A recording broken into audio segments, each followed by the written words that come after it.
C'est de moi et que personne ne me donnait d'amour. Triboulet s'est réfugié au monastère de Blois. Et ce sont les moines de Blois qui m'ont tout appris. L'écriture, l'humour. J'ai développé grâce aux moines le sens de l'humour et de la répartie qui me sert en toutes circonstances. J'ai appris aussi l'arithmétique. Et puis, le roi Louis XII m'a pris à sa cour. Je fus aussi le bouffon de Louis XII. Et notre bon roi François Ier m'a nommé le premier bouffon de sa cour. Ah, quel plaisir! D'ailleurs, je suis un familier de François Ier. Pour tout vous dire, je l'appelle mon cousin. Alors à la cour, au début, tout le monde se moquait de ma petitesse, de ma laideur et de ma bosse. Mais moi, j'en ai que faire, peu me chaud. Je leur disais à tous ces comtes et comtesses que la bosse, il vaut mieux l'avoir dans le dos que comme eux, dans le ventre. Ce ne sont que des ventrus et des pensus, gros comme des barriques et un petit peu comme des porcelets. Triboulet est très laid, mais Triboulet est très futé, je le répète à foison. Ah, à la cour, je sais que dans mon dos, que j'ai large d'ailleurs, on me traite de douce sobriquet. On me traite de morte-couille, bourse-molle, face à cul ou sac à pisse. Gentil.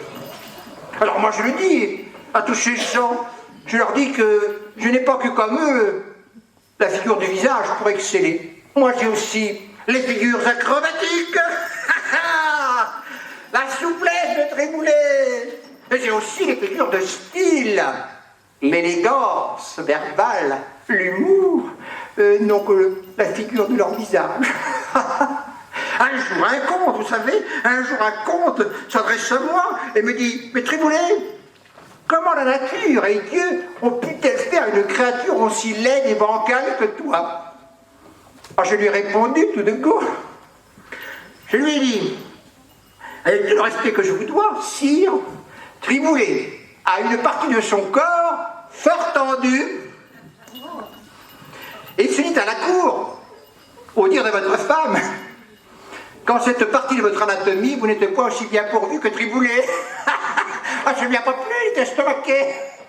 Ah, Triboulet a des réparties toujours, hein. Qui veut toucher la bosse de Triboulet? Vous savez que toucher les bosses porte bonheur, hein. Je vous assure. Je suis sûr que dans vos temps modernes, on dit toujours que toucher la bosse porte le bonheur. Gente dame, gentil damoiseau, tu veux toucher ma bosse? Quel est ton rôle ici, toi? Je ne reconnais point toutes ces lumières, nous n'avons point de lumière ainsi à la Renaissance. Quelle est ta fonction? Le son. Le son. Mais tu sais que tu ressembles à Leonardo da Vinci, toi? Vous avez vu sa trogne? Leonardo, il a? Non, il était à la Renaissance, je suis parti tout à l'heure. Alors, toucher la bosse à la bossu porte bonheur pour toute l'année. Non. Qui veut toucher la bosse du bossu? Allez, madame, touchez la bosse du bossu. Ah, madame, non, pas la bosse du bas. Tu veux toucher la bosse du bas? Il pourrait s'en suivre entre vous et moi de tous et bas. Et qui sait si dans quelques mois vous ne mettriez point bas? Non, de grâce, de grâce. Oh, Triboulet est poète, il adore la rime aussi. Figurez-vous que j'ai écrit ainsi un poème sur la gabelle, un impôt. Oh, je vois que cette gente dame veut toucher ma bosse malgré tout. En douceur.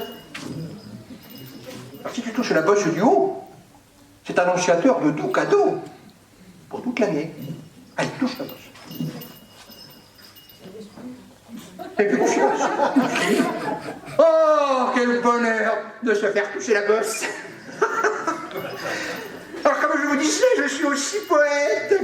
J'ai écrit un poème sur la gabelle. Oh, la gabelle, un impôt sur le sel que nous ont créé encore les monarques. Nous sommes saignés à blanc, hein. Si tu as trop de sel, tu paieras la gabelle. Si tu ne veux point la payer, la postille sera salée. Puis viendront les écrouelles, et tu finiras par perdre ta belle. Alors un conseil, si tu veux pas me payer la gabelle, je suis à un régime sans sel. Triboulet très laid, mais triboulet très futé. Leonardo.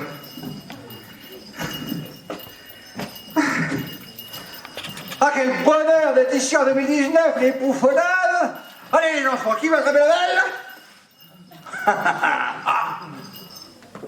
Oh, voilà, voilà, Triboulet. Dépêche-toi.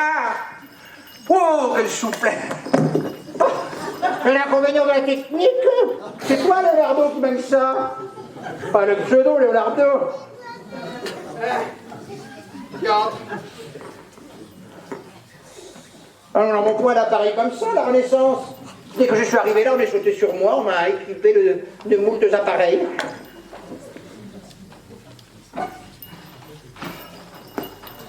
Hein?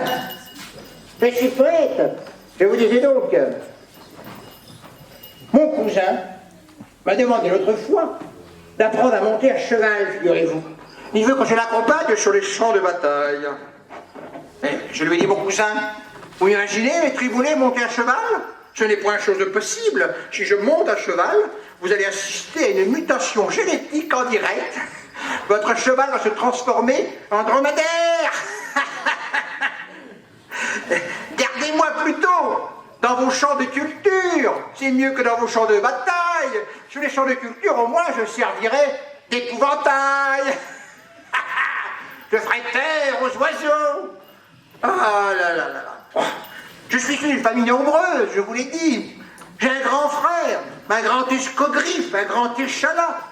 Il est laid, et il est niais, mais il est besogneux. Alors j'ai tout fait pour le faire embaucher à la cour, comme commis de cuisine, voyez-vous.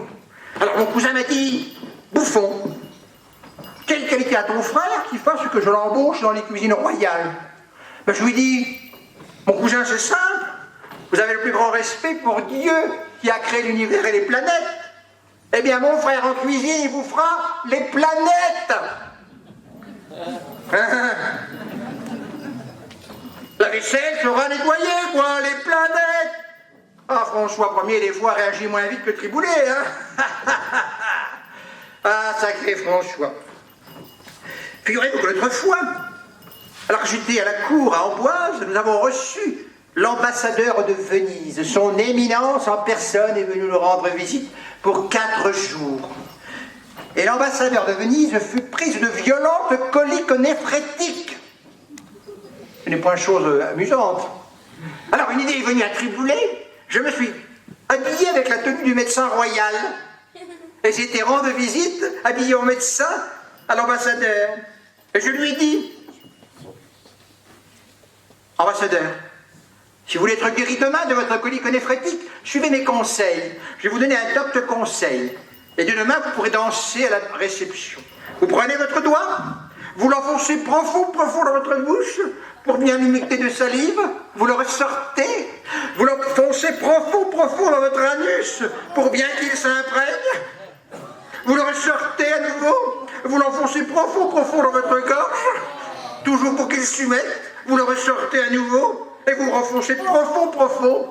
Vous faites ceci, ambassadeur, 10 fois de suite, et ce 4 fois par jour. Et croyez-moi, dès demain soir, votre colique néphrétique sera parti. Il m'a cru.